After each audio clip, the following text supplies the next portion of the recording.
Today, we're going to talk about an idea that's both incredibly old and totally revolutionary. It's about designing a house that actually works with the sun to heat and cool itself. And we're not talking about small savings here. We're talking about slashing your energy bills and living in a kind of comfort that you really have to feel to believe. So let's get right into it. So picture this. It's the dead of winter, it's freezing outside, but inside your house, it's a perfectly comfortable 80 degrees Fahrenheit.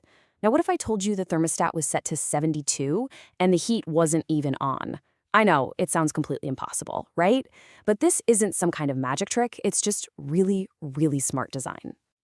I mean, that is a 50-degree difference, and it's being maintained with almost no active heating at all. So how on earth is that possible? Well, it all comes down to passive solar design, an approach that literally turns the house itself into this finely tuned machine for grabbing, storing, and moving around free energy from the sun. So how do we make that happen? Well, here's the roadmap for our journey today. First, we're going to define what a house powered by sunlight really is. Then we'll dive into the 5 golden rules. These are the absolute heart of the design. We'll look at how these rules change for every kind of climate, walk through the process of actually building one, clear up a huge point of confusion between passive solar and passive house, and finally, we'll talk about the biggest benefit of all, one that has nothing to do with your energy bill. Okay, first up, a house powered by sunlight. You know, this isn't some new high-tech fad. Not at all. People have been using these ideas for literally centuries. Think about the Pueblo Indians building into south-facing cliffs, or the ancient Greeks who oriented entire cities just to catch that winter sun. It's a timeless strategy for making buildings that are not only comfortable, but incredibly resilient. So what is it, really? Well, passive solar design is an approach where the house itself is the system. There are no active or mechanical parts doing the work. It's all about using the basic elements of the building, where it's facing, the windows, the materials, to work with the natural cycles of the sun and the climate instead of fighting against them. All right, now for the fun part. Let's get into how this actually works by looking at the 5 golden rules. I want you to think of these as the essential, non-negotiable ingredients in the recipe. If you get these 5 things right, you're pretty much guaranteed to have a home that's ridiculously comfortable and efficient. And these 5 rules all work together. It's a beautiful system. You've got orientation, which is just about facing the right direction. Then there are the windows, which are basically your solar collectors. Shading, which is your crucial shield for the summer. Thermal mass, which acts like a big heat battery. And finally, the building envelope, which is like a high-performance thermos that keeps all that good energy right where you want it. Rule number 1 is the absolute foundation of everything else: orientation. All you have to do is make sure the long side of the house faces the equator, so that's south if you're in the northern hemisphere. This one simple decision lets you soak up all that low winter sun while protecting you from the harsh sun in the east and west. It is the single most important first step, and guess what? It's totally free. Okay, on to rule 2, windows. A lot of people have this idea that passive solar means you need a giant, impractical wall of glass, but that's a total myth. The real sweet spot is having your south-facing glass be about 7 to 11% of your home's total floor area. If you stay under 7%, you don't even need to add extra thermal mass. But if you go over 11%, you actually risk overheating, even in the winter. It really is all about finding that perfect balance. All right, rule number 3, shading. This is where the design gets really, really clever. So in the summer, the sun is way up high in the sky. A simple, properly sized roof overhang acts just like the brim of a hat. It completely blocks that intense, direct sun from hitting your windows, which helps keep the inside of the house naturally cool. But here's the magic trick. In the winter, the sun takes a much lower path across the sky, so it passes right under that exact same overhang. This lets all that beautiful sunlight stream deep into the house, warming up your floors and walls all day long. One simple, fixed piece of the house provides perfect heating and cooling for the seasons without you ever having to do a thing. It's just brilliant. Rule 4 is all about thermal mass. This is basically your home's built-in heat battery. Dense, heavy materials, think of a concrete floor or a brick wall or stone tiles, they have this amazing ability to absorb and store heat. So during a sunny winter day, they just soak up all that solar energy pouring through the windows.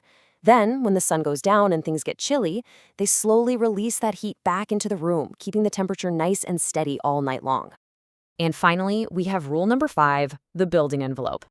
Look, you can do everything else perfectly, but if your house is leaky and drafty, all that free heat you collected is just going to vanish. So you need a super insulated, continuous blanket of insulation in your walls, your roof, and your foundation. And just as important, the house needs to be airtight. Sealing up all those little gaps and cracks stops drafts and energy loss, and that creates a home that's truly comfortable, quiet, and efficient. It's the thermos that holds the coffee hot. Now, what's so cool about this is that passive solar isn't some one-size-fits-all architectural style. Not at all. It's a set of principles that you adapt to your specific climate. A passive solar house in the desert is going to look completely different from one in a snowy mountain town. So let's take a look at how those rules get tweaked. So in hot, dry climates, like a desert, you get these crazy temperature swings, blazing hot days and really cold nights. The whole strategy here is to level out those extremes. That means you use a lot of thermal mass, both inside and out. You have small, deeply shaded windows to keep the sun out, and often you'll see designs built around a central courtyard, maybe with a fountain for evaporative cooling. And of course, a light, reflective color on the outside is a must. Now, in hot and humid climates, your biggest enemy is moisture and sticky, stagnant air. So the number one goal is to promote airflow. This means you design for maximum cross-ventilation, with windows on opposite sides of the building to catch any breeze. You'll see these really big overhangs, not just for sun, but to protect from heavy rain. High ceilings let that hot, humid air rise up and out, and you tend to use lightweight materials that don't trap moisture. When you get to cold climates, it's all about conservation. The goal here is to capture every last bit of heat you can and then hang on to it for dear life. The perfect shape is actually something compact, almost like a cube, to minimize the amount of outside wall space where heat can escape. Inside, you want as much thermal mass as possible to store that precious winter sun. And on the outside, dark colors can actually help absorb any solar energy that hits the walls. And what about temperate climates, places with real heating and cooling seasons? Well, there you need a balanced approach. This is where you see that classic long shape on an east-west axis. You need that perfect balance of south-facing windows for winter heat and those well-designed overhangs for summer cooling. And here's a pro tip. You can actually orient the house just a little bit southeast to catch that early morning sun, while making sure the west side is really well shaded to block that brutal afternoon sun. Okay, so we've got the design principles down, but how do you actually get one of these amazing homes built the right way? This is my favorite part, because it's not just about the drawings, it's about the process. And it's about getting the entire team on the exact same page from the very beginning. You see, a successful build is all about collaboration. It starts with getting the client excited, not just about energy bills, but about the amenities, a home that's free of bugs, dust, and street noise. Next, you have to bring in the design consultant right away, not after the fact. It's also critical to get the builder involved early so they know what you're trying to do.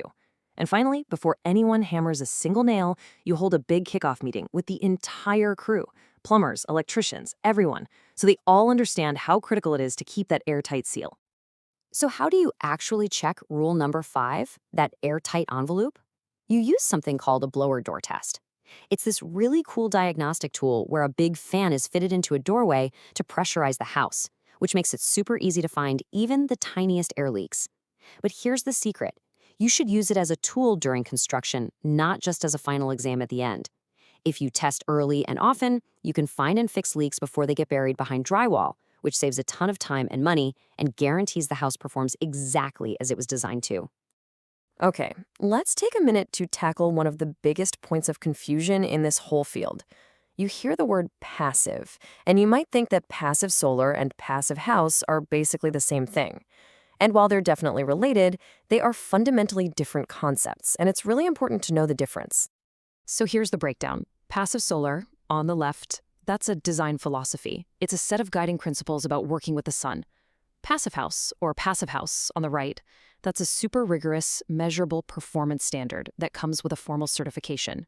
So while both of them love insulation and airtightness, passive solar is all about using orientation and thermal mass to avoid using mechanical systems. Passive house, on the other hand, requires a high-efficiency mechanical ventilation system. So you can think of it this way. Passive solar is an ancient art. Passive house is a modern science. You can definitely build a home that's both, but they are not interchangeable. And that brings us to our final section. And honestly, maybe the most important takeaway of all. Because while the energy savings are amazing, the true reward for designing and building this way isn't just about money. It's about a huge upgrade in the quality of your life. every single day. So, what's the real payoff? Well, it starts with just supreme comfort. The temperature inside is incredibly stable. There are no drafts, no cold spots by the window, the air is healthier, the home is unbelievably quiet. But even beyond the comfort and the huge financial savings, there's something even more powerful: resilience.